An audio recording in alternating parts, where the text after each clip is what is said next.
and you see now that you've been wrongly arrested, mistakes have been made. You have a very common name, and there are a gajillion Francisco Martinez's out there.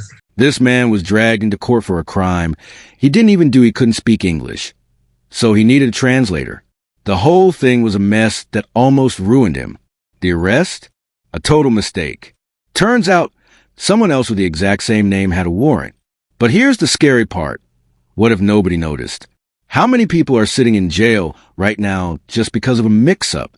Do you think the system is fast enough to fix these mistakes? Let me know in the comments. Let's get into it. Mr. Martinez, you have a very common name, and there are a gajillion Francisco Martinez's out there. There's an unfortunately, there is someone wanted in that jurisdiction that has your name, and you see now that you've been wrongly arrested. You're going to be released today. The fear is that this continues to happen. So I don't know. There are methods out there. And Mr. Kim, you say there's a letter that he can get. Yes. What we're going to do is, I cannot give you legal advice, but I'm going to have your lawyer that we've appointed to represent you tell you how you can take care of this so that it doesn't happen again. So we're going to process you out. You should be out within hopefully the next 4 to 6 hours. Ricardo will tell you how to go about getting a letter so that this doesn't happen again. Do you have any questions? Did you want to add anything, Ricardo? It's hard to say, Judge. It's just a bad situation. This man,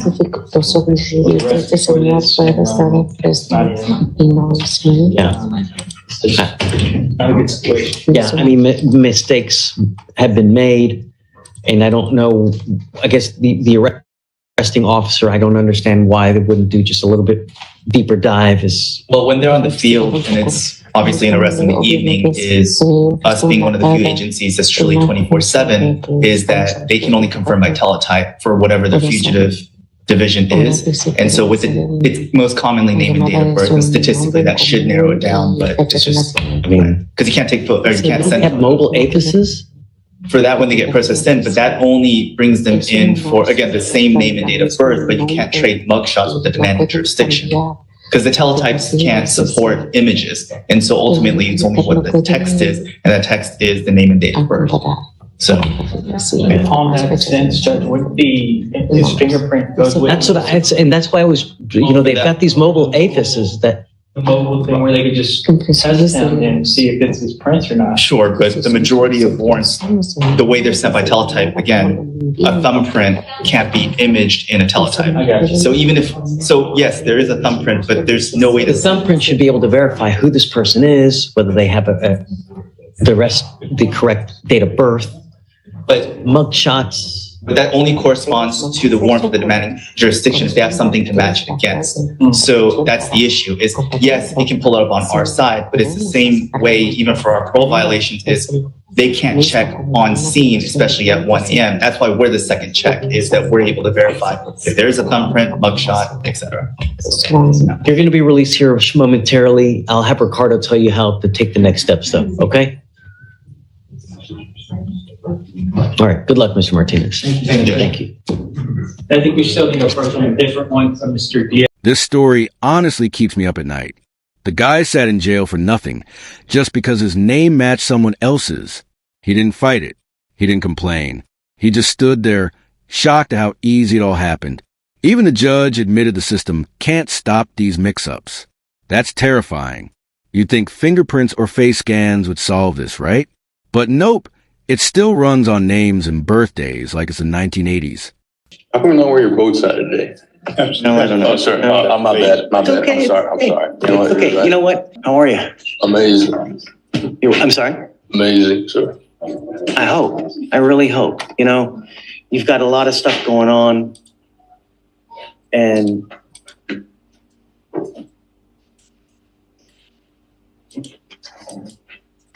wow.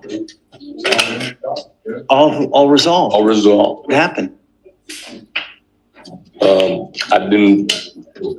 know it.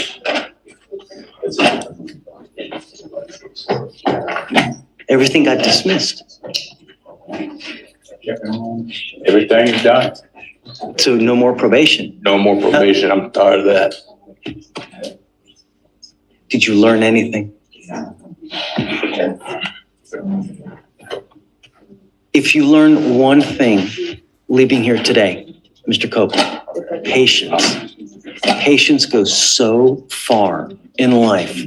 When you are confronted with someone who's an a-hole, exercise patience. You know, it don't matter. Even if you're right and they're wrong, with your record, if a cop rolls up to you, they will probably hard pressed to take your side because of your record, you know?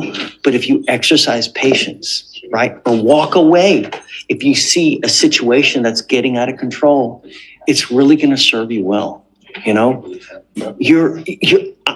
I cannot tell you how lucky you are, really, that you're with this. You were on probation for an aggravated robbery with the where was it, the arson? Arson. Yeah. Your Honor, he took a 10-month jail on the MAJ for the arson.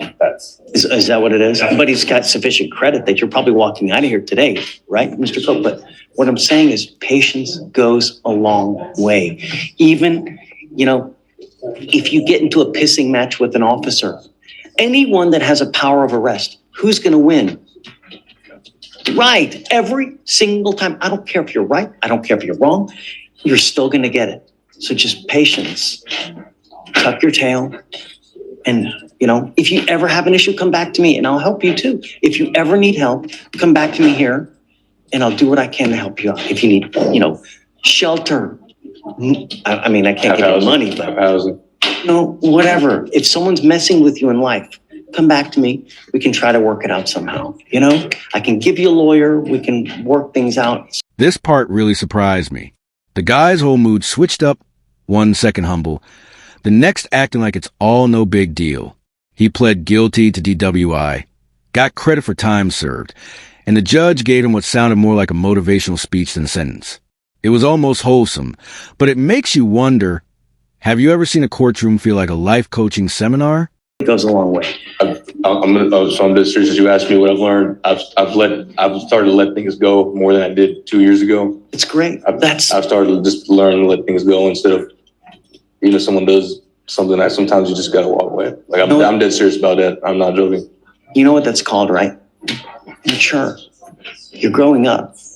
And part of growing up known is the fact that you recognize, hey, shit, if I get into this situation, I'm not going to win. You get into it with them, you're never going to win. It doesn't matter. So just don't. Walk away. Come here. I'll talk with you. We'll hang out. Whatever we need to do. The other thing is this, is that if you're ever in a car, you smell like dope, you smell like alcohol, it's not going to go well too. You're pleading now to this DWI. This DWI is going to go on your record. Understand that from evermore, you get pulled over, you smell funky, it's not going to go well. You understand? Yes. You give up a lot of rights by entering this agreement, Mr. Cope. You give up the right to a trial, right to compel witnesses, testify on your behalf, confront, cross-examine your accusers. If you're not a citizen, there are possible immigration consequences. You can be deported, excluded from the country. You're giving up the right to appeal. When you plead guilty, that's it. I want to let you know one more thing. So what did he ultimately plead to? So he ultimately pled on the MAJ for the arson. He pled to the 10-month state jail sentence. So you pled to a state jail felony, or does he have a third degree on your record? Because I want you to understand that if you have a third degree on your record and you pick up a serious felony, the next time you could be a potential 15 to life case. So that's why I'm saying if you pick up a serious felony, it could be a minimum of 15 years. All right. How do you plead to the offense of DWI? I plead guilty to driving while intoxicated. I'll find you guilty. I'll sentence you to it. What are we doing? 3 days for 120. So 3 days, 121? 121 days credit, Mr. Cope. I really wish you the best of luck, man. I hope you go out there, start working, killing it, making a ton of money. You know, really, that's what life's about, buying nice things, right? Get out there and make the world a better place, all right? How come you know where your boat's at today? No, I don't know. Oh, sorry. My bad. My It's bad. okay. I'm sorry. I'm Hey, sorry. it's okay. You know what? I got to change it up, you know? Okay. But we're trying to look good for you. All right, my friend. Thank you, Take Your care. Honor. Thank you. 180 days driver license suspension. Yeah, please. This video was a total roller coaster. From an innocent man almost crushed by the system to a guy with a criminal past cracking a joke and catching a break. It makes you question how much a court is law and how much is just human mood swings. One wrong ID, one bad moment can flip your whole life. So what do you think? Does the system really protect the innocent, or does it just process people like numbers? Drop your thoughts in the comments. I post courtroom breakdowns every day. So hit that like button and subscribe. Thanks for watching.